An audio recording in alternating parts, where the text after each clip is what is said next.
Imagine you're standing in an open valley. A few dozen meters away, another group has appeared. They've seen you. You've seen them. Nobody moves. Nobody speaks.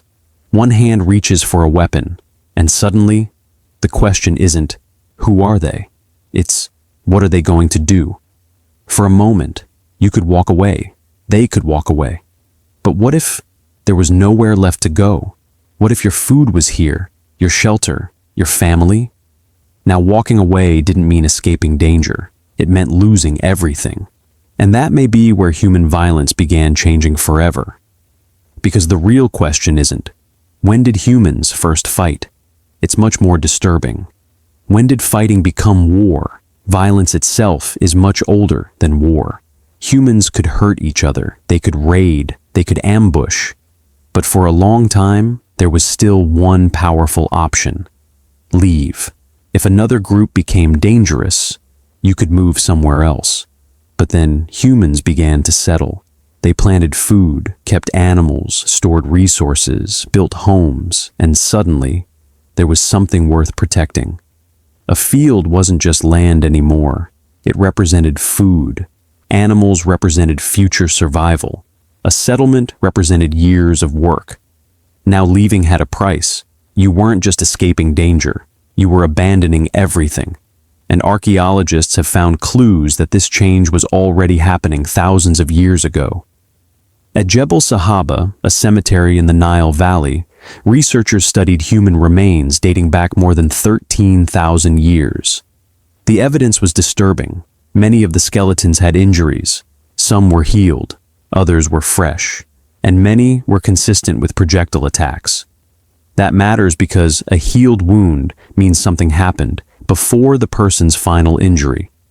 They survived one violent encounter and may have faced violence again. Researchers therefore suggest the site reflects repeated episodes of violence rather than one single battle. But they cannot tell us exactly why those attacks happened. Maybe resources were under pressure. Maybe groups competed. Maybe several factors came together. The bones don't give us the whole story. They give us clues. And those clues reveal something important. Humans were already capable of repeated group violence long before armies existed. But repeated violence still wasn't necessarily war. Something was missing: organization. And organization begins with a simple problem. Someone has to decide what everyone does. In a small group, fighting is personal. You know the people beside you. You know who can fight, who can hunt, who can lead. But as communities grow, people can fight alongside strangers. One makes weapons, another provides food, others build walls, others carry the weapons, and someone gives the order. That changes everything, because an individual can attack, a group can fight, but an organized community can plan. We see this developing in ancient Mesopotamia. Cities such as Lagash and Umma fought over territory and resources. These weren't simply two people fighting. Rulers could mobilize people. Resources could support fighters, and conflicts could be planned around territory. The evidence doesn't show us one exact moment when war was invented. Instead, we see a gradual transformation. People became groups, groups became communities, and communities became capable of acting as one. But that created something far more dangerous, because now, violence could continue even after the original fighters were gone. And once a society learns how to organize violence, there's only one direction left: scale. And once violence can be organized, it can grow. A few people can fight, but an organized society can send hundreds. It can feed them, arm them, train them, and keep them fighting. That is a completely different kind of power. A leader no longer needs to fight personally. They only need to convince others. This is worth fighting for. And ancient Mesopotamia gives us some of the clearest evidence of this transformation.